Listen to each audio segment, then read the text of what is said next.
Sony FX6 have got the firmware update 5.02, and in this video I will tell you how to upgrade firmware on Sony FX6. So for that you should have your camera along with the card reader and a Mac to download the firmware update. And a very important note is that you should make sure that every electronic component of your camera is attached to the camera and it's connected properly.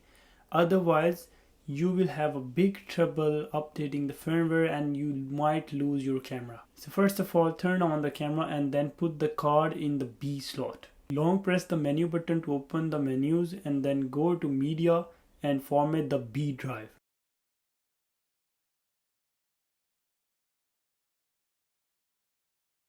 Now take the formatted card out of the camera and then connect it to the laptop. Copy the firmware file on the root folder.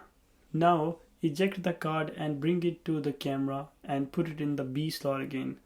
Long press the menu button, again go to menus, go all the way down to the maintenance, open it, click on the version and your firmware update will start, and it will give you this pop-up that viewfinder screen will be off, and you don't need to worry about that. It will be off for 10 to 15 minutes, and after the firmware update is done, the screen will be on. You can come back again on the version and you can check if it's upgraded or not. It should change from 3 or 4 to 5.00. Thank you so much for watching. I hope you liked the video, and if it was helpful for you, please give it a thumbs up.